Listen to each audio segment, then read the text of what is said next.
You're in mountain pose, finding what feels strong and stable. Feet roughly hip bone distance, and if you're not sure where that is, take a moment, look, maybe from the actual hip point, you think of drawing a line. And then bring your hands to your own hips, rock and sway, forward, back, right, left, feeling your toes waking up. Feeling the four corners of your feet grounding you. And especially if they are stubborn, if you think of yourself as being flat-footed, lift through your arches, your ankles. Maybe slide hands onto quads, actively bend and straighten the legs once, twice, 3 times. Not only lifting through the fronts of the thighs, but all the way from the ground up. If all you feel from that is your toes climb, just lift them up, stretch them out, and release them from there. Shoulder roll, shrug, and let it go for a few breaths. Something really simple that can be woven in throughout the day. Whether you're doing way too much work on your screen, way too much scrolling, it happens, right? Maybe it's that you are traveling or sitting in meetings, but this is one you can even do in public, right? And it's pretty accessible. Do reverse direction once or twice. Maybe try one shoulder either way once or twice, especially if it's sticky or stubborn. And then bring your hands to your heart and perhaps add one more big shoulder roll. Feeling your scapula, the shoulder blades, sliding onto the back of the chest. Feeling your collarbones broadening with each inhale. Keep the space, but allow for a little relaxation with each exhale. You're not slouching or rounding, but you are surrendering. A little less effort, a little more ease. Sthiram Sukham Asanam as a guide on and off the mat.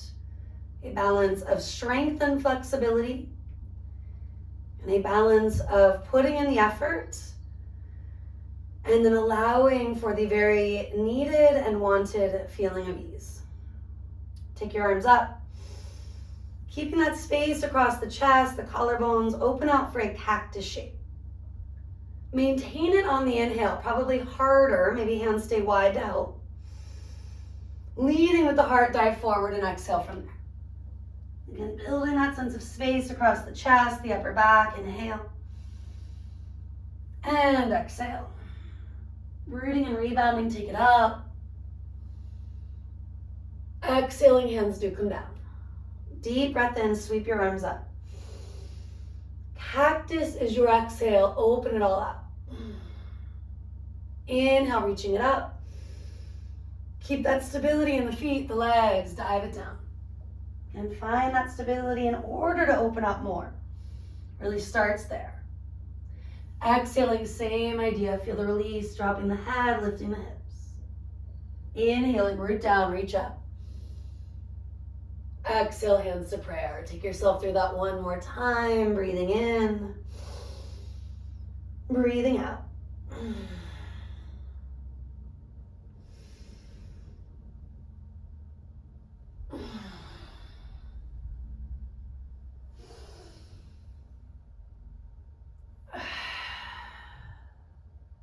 Coming back to stand, Tadasana, mountain pose. Maybe hands at your heart, maybe one at your belly, one at your chest. Connecting with these different chakra regions, these energy centers, practically areas where we are very sensitive, where there are bundles of nerves. And if you feel called to place your hand on your throat, your forehead, even the crown, there may be a reason, allowing for that feeling of both soothing and at times stimulating these regions. Often it is a balance of both. Could switch which hands where, last breath or two. Any subtle rocks, sways. Finding those physical shifts so that you can get clearer. Letting the idea of Sthira and Sukha inspire you. Coming back to the breath, if you feel overwhelmed, letting that be enough. Often the inhale associated with effort Stira. And the exhale with Sukha, ease. As you're ready, take the arms to the sky. Swan diving, exhale, hands to the earth. Give your head a little shake yes, a little shake no, dropping what is not in your control. Breathing in as much as possible what is. Walking it out, downward facing dog. Couple of breaths, keeping mountain pose in a sense in the legs, even if the heels do lift. Moving through some of that fidgety stuff first. And then that quality of stillness where the breath is moving and shaping you from there.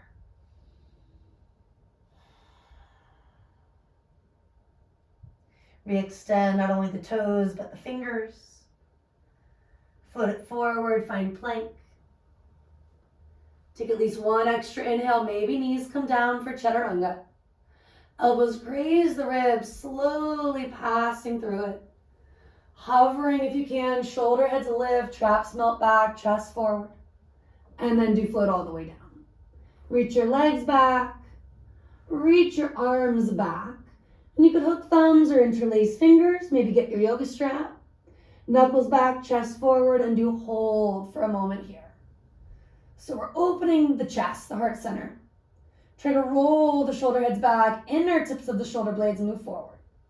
You're almost there. Ground through the feet. Maybe firm the outer ankles in a touch. Finding that full expression first, and let it all go from there. Spin to one ear for a moment at a time. A breath, two on each side. Maybe add some wiggles of the hips or even windshield wipers with your legs.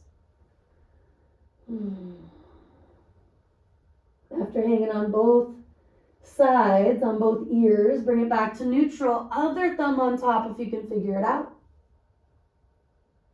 Rooting and rebounding. Inhale, pull the heart forward and through. Still grounding through the lower body, more of a cobra than a locust. Isolating if you can. Take that last breath in at the top. Exhale, everything comes down, turning to one ear at a time. Adding the wiggles, the windshield wipers, or just chilling out.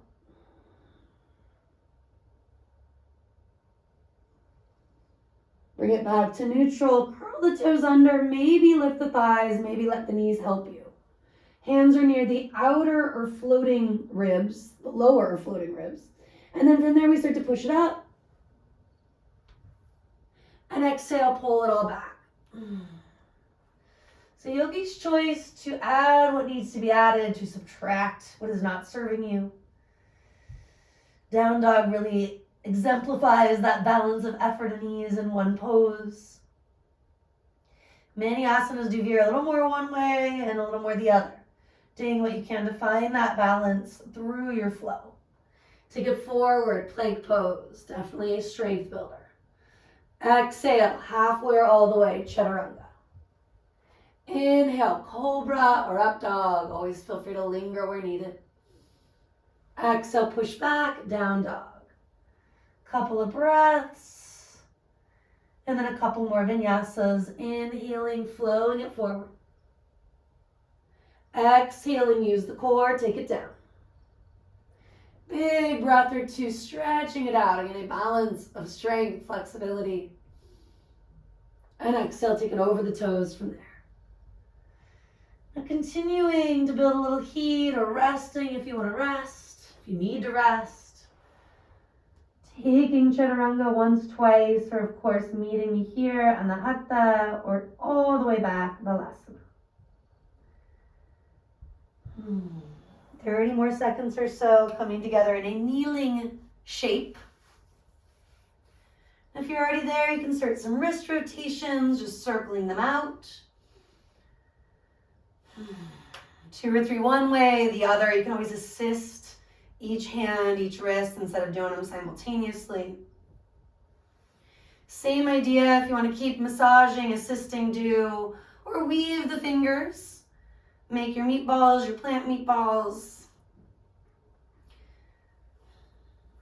your spaghetti, your zoodles, whatever you make. Shake it out.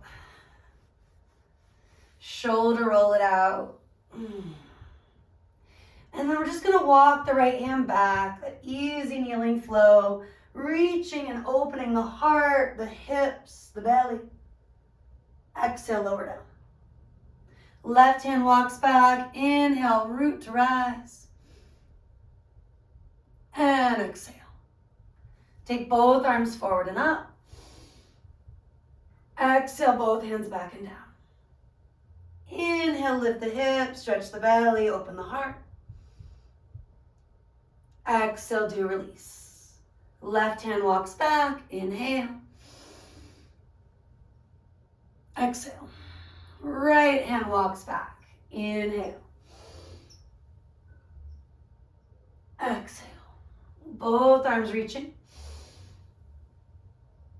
Exhale, releasing. Inhale, open it all up. Exhale, release back down. Walking your hands forward when you're ready for it, finding down dog. Feet maybe a little bit narrower. Inhale high on the balls of your feet, look toward hands. Exhale, step, hop, whatever works for you. Inhale, Ardha Uttanasana, lengthen through the crown. Exhale, Uttanasana, drop the crown down. This time, inhale, draw the heart forward, look to the right, traps back, crown reaching forward. And exhale, neutral. Inhale, chest out, gazing left, traps back, crown reaching forward. And exhale. One more time, bringing it to neutral. And exhale. Inhale, looking right. And exhale. And last time, inhale, looking left. And exhale. From here, you could roll it up over the next inhale or two. You could also lengthen and lift, more like a sun salutation style.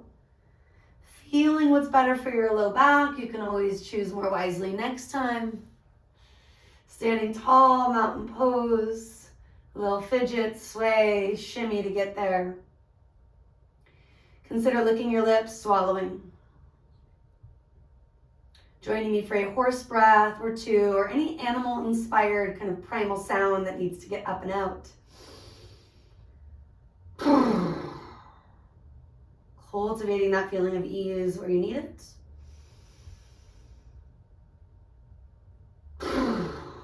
Helping open up any areas that are rigid, where there are blockages. One more deep breath in, maybe an ocean-sounding breath out.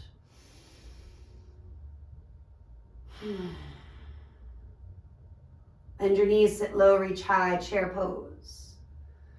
So arms as wide as feels right, closer together if that actually feels welcome, building heat, strength in the upper back. For the first one, just sitting a little lower, reaching a little higher, last breath here. Classic Utkatasana, the awkward fear shape. And then standing it all up, exhale, do release the arms again, back and down. On your breath, inhale, bend the knees, sit low, reach high. Standing it up, we rise, exhaling mountain. Building some strength without letting it come into a place of strain. If there's anything sharp, less might be more. If it's feeling pretty easy, 2 to 3, where you do go a little lower, moving thighs toward parallel. Where you emphasize connecting through the core, letting it be about the breath more than anything else. Last cycle or two. And again, you can shake, shimmy, maybe just observe.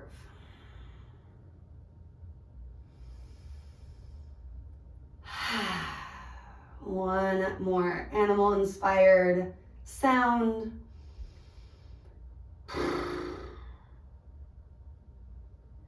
And you'll continue on. Inhale, reach the arms up.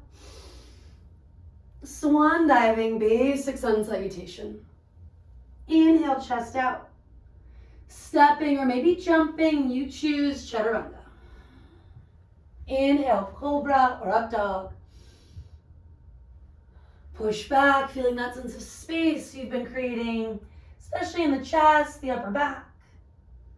Letting the areas above and below that space feel a little release. If that means coming down to the knees, you do. When I say step or jump, you can always crawl, right? Get there however is safe and mindful. Gazing with your eyes, step, hop, whatever you need. Inhale, chest out. Exhale, fold it in. Coming up, maybe add a little back bend, a little extra heart opening. Exhale, hands down. Again, inhale, reach up. Surya A, exhale, you'll dive down. Inhale, Ardha Uttanasana. Other foot leads or both legs strongly jump you. This exhale or the next you lower. Again, one inhale or add a breath when it feels right. Countering so much of our slouching and rounding. And if you're not there already, down dog or one of its alternative shapes. Backing off or adding more based on how you're feeling right now. Inhale high on the balls of the feet for most of you. Gazing forward, step or float. Inhale, half lift. Exhale, fold. Standing up, completing those sun salutations for now. Hands coming down, your chin is going to come all the way down. Stretching out the neck in particular. Circling it through the half, 3/4, or full rotations. And because we are pretty warm at this point, maybe the mid-upper back gets a little more involved. Bigger rotations if that's resonating. Reminding yourself just because it's suggested does not mean it's for you today. Scanning your body, practicing Svadhyaya, self-study.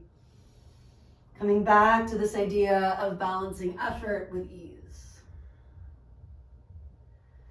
And with that said, when the chin next meets your chest, let it stay for an exhale or two. If you rarely let yourself sigh, give it a go. If you know it's a great tool for you, use it. If you're practicing in the morning, those of you who are live with me, fluttering the lips out. Especially good if you do grind your teeth or clench your jaw. And then when we roll up through the crown, whether you do that or not, you almost always need that alignment of the head over shoulders, shoulders over hips. Maybe your peace fingers assist, feeling your hips now stacking over knees, knees over ankles. One more big breath in, letting that alignment resonate and make its impression. And then a big breath out where you soften and even let go of some of it. Loosening up where you need to. Bring it back to chair one more time. Bend your knees, sit low, reach high.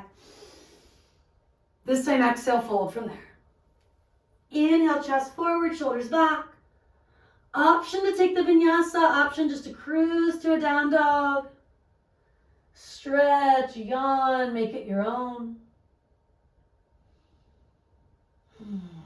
Coming together here. Do you start to reach the right leg up? Let the hip roll open. Maybe add some basic stuff in the foot. Maybe get into the knee, the hip. As big as flipping that dog. Coming to the single arm back bend. Lots of rooting and rebounding. Using that strong foundation. Getting into that feeling of opening the heart. Moving the inner shoulder blades toward the chest. And maybe, just maybe a little side plank on the way out. It can be quite humbling to venture through that. Take a moment to recreate a strong down dog back in neutral. Breathing in, breathing out, however is helpful. Returning to the ocean sound traditionally, but break tradition when you need to. Left leg reaches. Simple as rolling it open, wiggling toes, the ankle, the foot on the side. Maybe it's much bigger movement in the knee, the hip, including figure eights, flipping your dog. Does not have to be the same as side one, but it could be. Adding additional breaths where it makes sense. Never feeling rushed when on your yoga mat, even if you're moving with one inhale or exhale.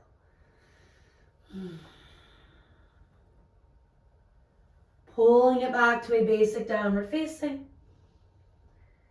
One more complete breath in, complete breath out.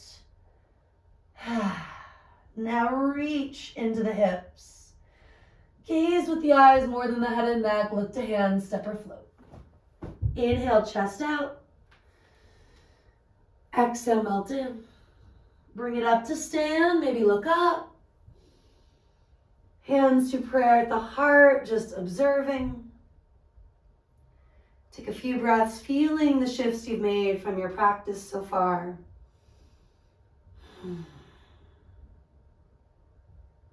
If your mind raced elsewhere, can you bring it back to the here, the now? Noting it is very human to have a busy mind. It is a beautiful thing. Being able to still some of that busyness is quite powerful. Whether it's to focus, to calm,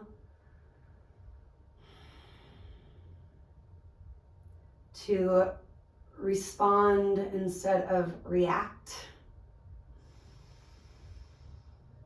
Letting this continue to be a breathing practice more than anything else.